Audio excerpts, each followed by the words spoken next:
Hey, good morning. Good morning, Oklahoma. Hey, good morning, America.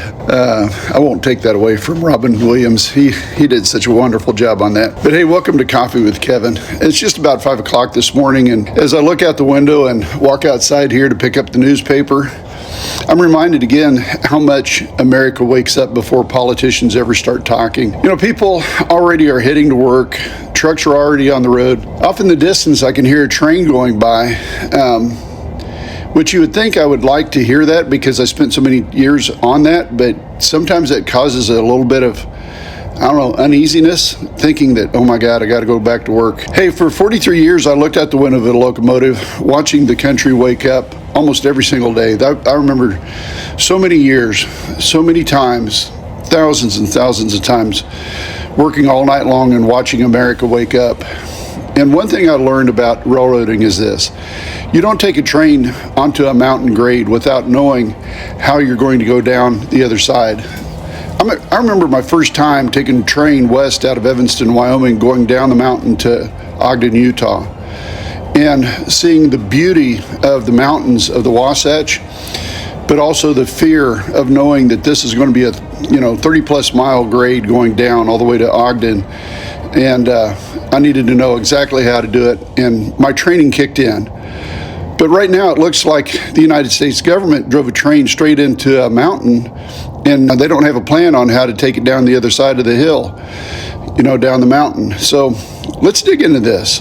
The war with Iran has now pushed global oil markets into chaos. Tanker traffic through the Strait of Hormuz has collapsed. Oil prices have surged past $100 a barrel, and economists are warning that this could trigger inflation and recession if it continues. 20% of the world's oil normally passes through that narrow strait, and now it's effectively shut down. This isn't about abstract geopolitical chess match. It's gasoline prices, it's food prices, it's airline tickets, it's the cost of everything that moves through America's economy. And the reason we're here is because Donald Trump and his Secretary of War, Pete Hegseth, decided to start a war that clearly they did not understand. But here's where the story gets even worse. In the middle of this crisis, the administration has been considering easing sanctions on Russian oil to stabilize energy markets. I heard yesterday that Trump said that he's going to eliminate those sanctions. Now think about that. We are in a war that is destabilizing the global energy market, and the response from the White House is to help Vladimir Putin sell more oil. Russia is already making billions of dollars from the spike in energy prices triggered by this war. That money goes straight into the funding for the Russian military and drones that are still raining down on Ukraine. So while American families are paying more at the pump, Putin is getting richer. That is not strategy, that's geopolitical malpractice, and the American people are paying for it. Meanwhile, the White House is now releasing massive amounts of oil from the Strategic Petroleum Reserve just to stabilize the market. Let's be clear about what that means. The Strategic Reserve is supposed to protect America from emergencies. Now it's being drained because the administration created an emergency. It's of their own choosing. It's of their own ignorance. This entire situation looks like a train that has never been under control and is now careening down the side of a mountain over speed with no way to slow down. There's a term we use on the railroad that's very well known. It's called thermal brake fade. It happens when a train is descending a long grade and the brakes are applied too long and at too great of a pressure. That's part of brake management going down the side of a mountain. The engineer has to manage that so that it doesn't put too much pressure on the brakes and overheat them. And what happens is the brakes heat up against the steel wheels, the temperature rises to a point where this thermal barrier takes place. The air pressure is still there, the brakes are still applied, but the train keeps accelerating and doesn't decelerate because the brakes are applied. The engineers can feel it, they know that they're going over speed, but they can't do anything to slow it down.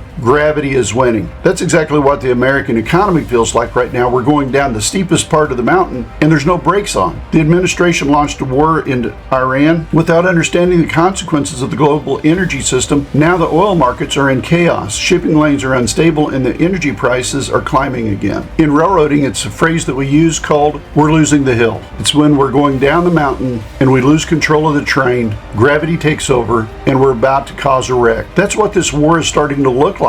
The administration promised it would be quick. They promised it would stabilize the region. Instead, Instead, it's destabilizing the global economy, enriching Russia, putting American consumers right back into an energy crisis. And the worst part of this is nobody in Washington, including Tom Cole and the other representatives from Oklahoma, have a plan on how to stop the train. They're going along with it in a massive malpractice against the American people. Hey, this morning's segment is a companion to our weekly Coffee with Democrats show every Tuesday night at 7 p.m., where we dig deeper into issues shaping our country and about politicians who are wanting to do everything they can to help turn this around and do what's right for the American people. And as we look down the track of another day, let's keep this conversation rolling.